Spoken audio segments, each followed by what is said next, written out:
Հաջորդ հարցը Նարեկ Յակոսյան Վահան։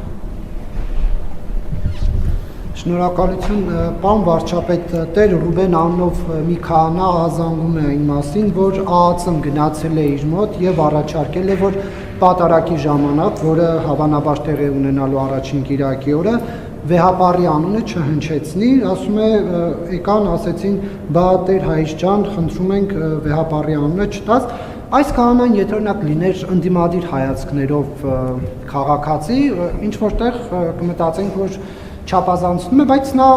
ըստ էության ձեր աջակիցն է, ասում է ազգընտիր վարչապետը գա, ես իր համար պատարակ կմատուցեմ, բայց միայն թե ԱԱՑ-ը ինձ մի ստիպի, որ ես շեղվեմ 25 տարվա իմ այս տեքստից։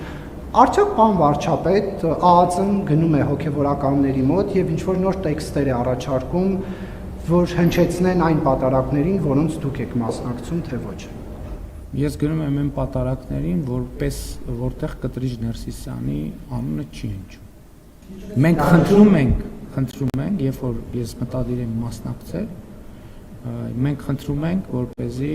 այս փաստը, որ մենք համարում ենք, որ Կտրիչ Ներսիսյանը կաթողիկոս չէ, հաշվի առնվի։ Մի դեպքում կարող է ծանոթ լինել, դա կարող է ԱԱՑ աշխատող լինել, մյուս դեպքում կարող է որևէ տեղ աշխատող չլինել, երրորդ դեպքում կարող է ծանոթ լինել, չորրորդ դեպքում կարող է բարեկամ լինել, հինգերորդ դեպքում կարող է իմ օգնականը լինել, վեցերորդ դեպքում կարող է վեցերորդ մարդ լինել, յոթերորդ դա կախված է նրանից, ով ում ճանաչում է եւ ով ինչ անձնական կապեր ունի։ Այստեղ ԱԱՑ-ն եւ մյուս ինստիտուտները կապ ունեն այնքանով, որքանով որևէ մեկին ճանաչում է։ Այնպես չի, որ քահանաները պետական մարմինների հետ մենակ իմ պատարակ գնալու առիթով են շփվում, իրենք բազմաթիվ հայտնի եւ ոչ այդքան հայտնի առիթներ կան, որ շփվում են, այնպես որ շատ մի նեղվեք այդ փաստերից։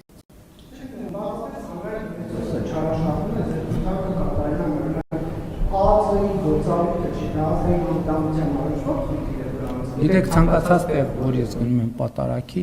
ուրեմն այնտեղ, որտեղ ես մտադրություն ունեմ գնալ պատարակի, ոչ միայն ես, Հայաստանի Հանրապետության վարչապետը եւ պետական պահպանության ենթակա ցանկացած անձ։ Եթե ես որևէ եկեղեցի պետքա գնամ պատարակի, այդ պահից սկսած այդ տեղը համարվում է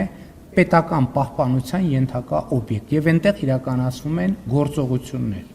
Այդ թվում եկեղեցում իրականացում են անվտանգության գործողություններ, արվում են վերլուծություններ, մարդկանց մոտեցումների, իրենց հայացքների, ծայրահեղ կամ ոչ ծայրահեղ հայացքների անվտանգությունը ապահովելու համար։ Սա ոչ մի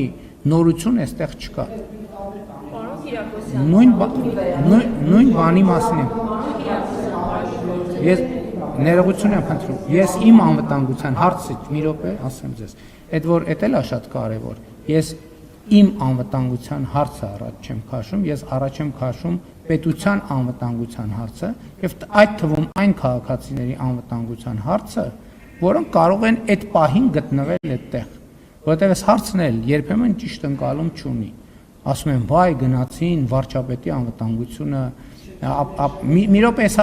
հիմա հնարավորություն կտակ վարչապետի անվտանգությունը եւ այլն, ես նախ վարչապետի եւ պետական պահպանության ենթակա անձանց անվտանգությունը ապահովելը օրենքով սահմանված պարտավորություն է, որը գործում է աշխարհի բոլոր երկրներում, այդպիսի երկիր չկա, որ դա չի գործում, իսկ անվտանգության մի քանի, այդ թվում բովանդակային ապահովության շերտեր կան։ Եվ հաջորդ հարցը թող տա։ Սա ոչ մեկ չի ասում, որ ձեր անվտանգությունը չպետք է ապահովի, բայց կաթողիկոսի անունը, որ հնչեցնում է, ձեր կամ երկա գտնվողների կյանքին ինչ կտակ ես պահում, որ ԱԱՑ աշխատողը գնում է եւ այս դեպքում Գյումրու հոգեվորականին ասում է, դե Տեր Հայր ջան, վարչապետը պետք է գա, կաթողիկոսի անունը միտուր։ Սա ինչպես է կտանգում ձեզ։ Որովհետեւ Կտրիչ Ներսիսյանը սպառնալիք է Հայաստանի պետական անվտանգությանը։ Հաջորդ հարցը